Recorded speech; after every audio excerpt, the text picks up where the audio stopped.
Hi guys, welcome back to another video. So, for today's drawing, I actually did some sketches in my sketchbook. I decided that I wanted to do an illustration of Ayaka in her new outfit, and I did some sketches in my sketchbook plus some composition thumbnails on a sticky note that I will place back in the sketchbook. But the reason why I'm doing a little bit more of like preliminary work is that I want to do a watercolor painting. So once I did the sketches, I decided to do a digital kind of like little mock-up so that I could print it out and we can have that ready to print out onto some watercolor paper. So the watercolor paper that I decided to use is actually the Rubens. I believe this is the hot press paper and it's 10.2 by 7 inches, I believe. So kind of just smaller than a normal sheet of paper, but bigger than what I usually work on, I feel like. So here I have the printed version. After I printed it out, I kind of lightened the sketch a little bit to be on the lighter side. This paper is also gummed on all edges, minus this little tiny middle section on the inner left side of the book. And that will help us kind of pry away the paper, but because it's all gummed on all sides, I don't have to worry about taping it down to a board or anything.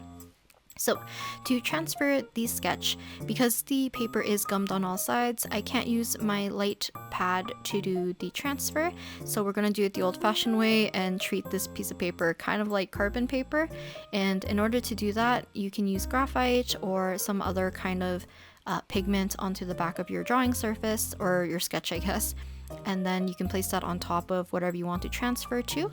And you can just press hard. Usually people use like a ballpoint pen. Some people use some other like blunt objects to basically press down on the lines and transfer the sketch this way. So the pressure from you pressing down with the pen will actually transfer the graphite on the back onto your next surface.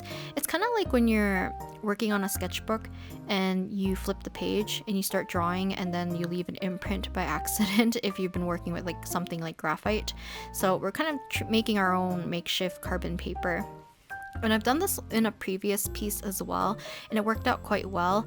I do think I went a little bit heavy-handed with my transfer, though the red didn't transfer as clearly. I'll show you guys like a close-up shot of it a little bit later so that you can see how faint it is.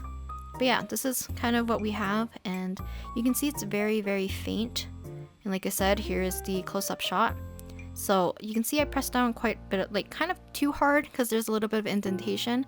But because the sketch was a little bit too light, I am going back in with the Prismacolor Cola Erase pencil in the color Carmine, and I'm going to be kind of fixing my sketch and darkening up the lines just a bit. And I didn't want to do this with any other color because for the most part, this one will blend a little bit more seamlessly into the rest of the piece. Graphite can tend to, I don't know, if you have like excess graphite on your piece, it kind of shifts around sometimes when you add water, unless you're super super light-handed, and make sure to keep all the graphite debris off the paper before you actually start to paint.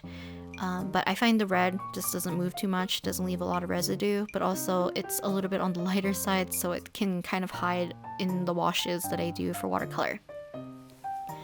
I mentioned earlier that the sides are gummed, so when I mean that I don't have to like tape down my surface, usually if you have like single sheets of watercolor paper, if you're not soaking it prior to kind of like taping the edges and stuff to a board, oftentimes when you're painting it will buckle quite a bit, and some people don't really care that much, and you can just tape it directly to a board without pre-soaking it and you can work that way. But you do sometimes tend to get a little bit of buckling. I do find that these kinds of paper sheets become very flat once you're finished with a bunch of washes regardless, so I do like working with it.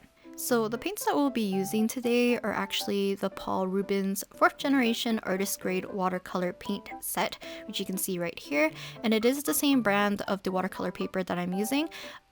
People at Rubens were actually very kind and sent me this paint set for me to try out. So they have 36 5ml tubes in this set. A good portion of these paints are actually single pigment, which contribute to the very vibrant colors that you can see from the tubes. I do recommend that you do color swatches because the tubes don't match 100% to the pigments inside the paints. But they also have high transparency, which makes it very easy for layering colors and also just mixing in general. They are said to also have very high light fastness as well. And I'll kind of talk a little bit more about the paints once we actually start to work on the actual piece. So let's move on to actual swatches. I don't recommend swatching the way I did. I decided last minute that I was going to do it very similar to like a dot card. Some people have seen this kind of style of swatches in some kind of like sample sets of other watercolors, and it's kind of like a little dot on a little kind of like a sheet, just a bunch of different dots, and you can just kind of wet each individual dot and kind of just do a quick swatch. But you can also reuse the paint. I was an idiot and didn't know that this paint will actually remain quite sticky and very easily activated, so me closing the book would be a no-go. So I'm keeping a piece of paper in between for now until I sort that out.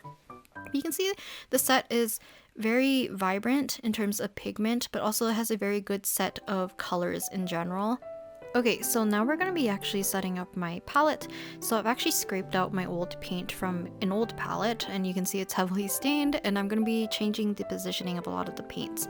So I'm going to be filling up the wells, and I'm kind of picking and choosing certain colors for each of the wells because I believe my particular palette does not hold 36 colors, so you'll see me later place some of the colors within some of the mixing areas rather than in their individual wells, and I'm kind of prioritizing which ones I would use mostly for mixing and which ones I would use for like actual just like general use kind of idea, and ones that are just kind of more what I would think are a little bit too specific of a color, so I would probably use them a little bit less often for particular pieces. So I have all my warmer colors for the most part on the bottom, so that's like my yellows all the way to my reds and a little bit of my browns on pretty much the I guess like the left side to the bottom portion, and it's because I mix a lot of my skin tones and my browns on the lower half. I do mix my blues in the bottom right hand corner, which is far away, which is probably not good placement, but I still do this because out of habit. The one in the upper left is actually where I mix a lot of my grays and my browns and a lot of my black colors, and then the one next to it was actually my greens. So I showed you guys my coloring, or not coloring, my paint palette, and I'll show you guys some pictures of my old palette plus the one that I scraped out. And the reason why I wanted to show you my old palette is that those paints were basically dried out to a certain point where there was a lot of shrinkage and a lot of cracking, and they're a little bit chalky, and that's due to a lot of fillers that I think just don't really mesh well with the paints. And a lot of these fillers are found in more of the student grade or a little bit more of cheaper paints. But one thing I found about these Paul Ruben paints is that the binders in them are just really good because the paints stay a little bit sticky or a little bit squishy compared to other paints that I've had that dry very solid. And I've had paints before that dry solid, like my current set. They dry solid, but they don't have shrinkage and they don't crack and stuff, which is also very good. But these ones feel a little bit more, I guess, like just a little squishy and a little sticky, and it might be because like I've only had them for 3 days, so maybe as they dry out a little bit more, they'll go into more of a like a stiffer state. But for the most part, I do like the fact that they don't crack because I don't have to worry about the paint kind of like tumbling around and crumbling as I move my palette around, because when I was a student, when I brought my paint palette, I didn't want to have that rattling and all that paint becoming like waste because it's no longer in one form. It's kind of like mixing with one another and it's turning into a bunch of different like debris. But enough about the actual paints in my palette. So for the painting, I decided that I wanted to do the background first. Apologies for my speech today, but yeah, I wanted to do the background first, keeping it light, and as we get closer I'll get darker and darker. And you can see that the pigments in the paint are actually very vibrant. I love the blues in the set, so I decided to paint Ayaka after choosing from a few people that I wanted to draw today. But when I looked at the set that they had, I saw some vibrant blues that I've really liked in this set, so I wanted to prioritize that. And you'll see it a little bit more in her kind of like the upper torso part, she kind of has like a turquoise tealish blue color for that coat, and then the rest of her dress has a bunch of kind of like more warmer blues. She has some cooler blues, and it has kind of a gradient. So I kind of played around with a lot of the blue colors, and it was quite easy for me to dilute different paints and just kind of do like a bunch of different mixtures. Now, I should have mentioned this during the paint palette portion, is that when I fill up my paint palettes, I never fill them up like fully. I kind of filled them up almost like only 1/3 of the actual paint palette. I keep it very shallow too. And it's kind of just out of habit, but I feel like because these paints are so pigmented, you actually don't need to carry around a lot of paint, and it's probably safer to keep them in the tubes. Now for me, some of the paints I did squeeze a little bit too much when I was doing like the paint swatches or the kind of placement in the actual paint palette, and it's because I don't know how it was like pressurized, maybe it's due to transit and stuff, but a lot of my paints actually kind of gushed out of the tube upon opening it. I had about 3 tubes that I had actually really clean up so that they won't be hard to open a little bit later, and I had a few that were very still, and then a lot of them were just like slowly coming out on its own. So I do feel like some of the paints might have a little bit of a different consistency to one another. I think it's mostly like the yellows, a little bit of the lighter browns, as well as the oranges were very runny compared to the rest of the paints. Now I didn't find any problems when actually mixing the paints or using the paints, and when they dry pretty much the same, so there's not really that much of a difference. I'll kind of keep you guys updated in the future, because I probably will use this set alongside with my current set of paints moving forward for next pieces of watercolor illustrations that I would like to do, and I'll keep you guys up to date in terms of how much I enjoy using this kind of palette or this kind of paint set, because I actually really like the color choices. And at first I was a little bit thrown off about the naming convention of some of these paints, because usually across brands a lot of them share the same name, and a lot of the pigments that are named, like, I don't know how to explain this, a lot of them are not usually single pigments, so it's usually a mixture of a few different pigments that make up a certain tube of watercolor, and this is kind of the reason why we have like a vast range of colors. And because of that, there's kind of like a specific naming convention that I think people just use in general, or brands just use, so that you can identify the colors and potentially like the pigments in the said color. But because they've never really used any watercolor paints that had single pigments, there's a lot of names in here that I'm actually not familiar with, and I'll take a quick look at the ones that I don't recognize. I'm not too sure if these are the ones that are single pigment, but all I know is that these ones I don't really remember in other paint sets. So I do feel like some of the naming convention might be a little bit confusing, which I highly recommend doing some kind of paint swatch and actually labeling the names so you know which color is which. So I'm not too sure if it's me not having a vast knowledge on different pigments, because a lot of the watercolor sets that I use are actually very similar to one another, but there's like Berlin Blue, there's Azure Hue, I have used quinacridone reds before, but there's definitely a maroon, there's like a violet as well. Cobalt turquoise was actually one of the colors I really wanted to use, and I kind of used that color a little bit in Ayaka's piece, kind of in the upper torso like I mentioned earlier.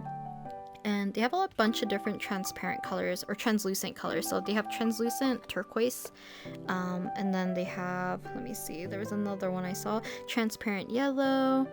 So there's like a whole different kind of range of colors. Transparent orange. I never really had a set that had this many oranges, so it's kind of nice to have some pre-mixed ones. I do think that they have another set which is a 24 set, so that might be a little bit more in your budget range, or if you don't want this big of a set of colors, then there is that option as well. I didn't talk too much about the painting process, but I did quite a bit of layering, especially on her dress and on her one sleeve.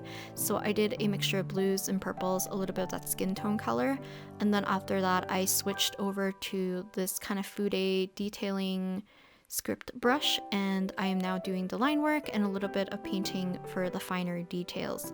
I kind of like the clarity of line work for these kinds of pieces, but I do like matching the colors if I can. So that's why I usually don't do the line work prior to painting, because I don't have a lot of kind of like pens or fine liners that can match a bunch of these different colors seamlessly. So I usually do the line work afterwards with watercolor as well. And like I said, because these colors are very vibrant, it was not hard for me to actually activate the colors to get a consistency for me to line quite easily, which made some of my areas a little bit darker than expected. But I do really like how vibrant these colors are, and I definitely want to either incorporate some of the colors into my current palette, or maybe I'll use the palette side by side and just pick and choose the colors that I would like. I'm trying to think what else. For the most part, I really like this set quite a bit. I feel like some people might not also be used to a tube watercolor set, because you do have to have some kind of painting surface or palette that you can use so you can reuse the paint, because these are so pigmented. I highly recommend that you squeeze colors that you really like to use into some kind of like surface that you can store. I don't recommend using it as like paint, like squeeze a little bit and then paint as you go, because I feel like you're not going to use up like that much of the pigment anyway. Or not the pigment, the paint, because it's very strong in my opinion. A lot of the blues are very dark and vibrant, which, like I said, that's the reason why I wanted to paint Ayaka today. And I tried to darken up and make some gradients with the butterflies and her hair little ties like around her face to be very vibrant. And I kind of wish there was like another specific color for me that I'm kind of looking for. Is kind of like a cooler pink that's very vibrant. There's some of the reds that I can use that to achieve the same look, and I think I just need to be careful when layering, because some of it I think is easily to get muddied, and the vibrancy that I want might just take practice for me to layer up. And I think that's just kind of like a personal preference. There's some colors that I like having in my set, just in general. But also, if you're interested in buying this paint set, do check out the links in the description if you would like to purchase it, because I do think this set is a lovely set for people who enjoy watercolor painting quite a bit. Like I said, color vibrancy, wonderful, transparency, easy mixing, checking all the boxes for myself for sure. So yeah, here's the finished piece for Ayaka. I tried my best to draw her outfit. She does have a lot of details, and I did omit a few things. I'm also trying to show you guys the texture of how it dries. There's not really any granulation that I could see, so yeah, that is what Ayaka looks like from today's painting session. I actually think she looks quite cute. I'm in love with the blues, by the way, in this set, like 100%, so I'm excited to paint a lot more in the future. Hopefully you guys enjoyed today's painting session, and like I said, hopefully I'll do more painting in the future. Also, this is what my palette looks like after today's painting session, so yeah, I've only used it a few times today, so yeah, I'll let you guys know how I feel about it more in the future. But hopefully you guys enjoyed today's painting session, and I'll talk to you guys next time in the next video. Bye bye.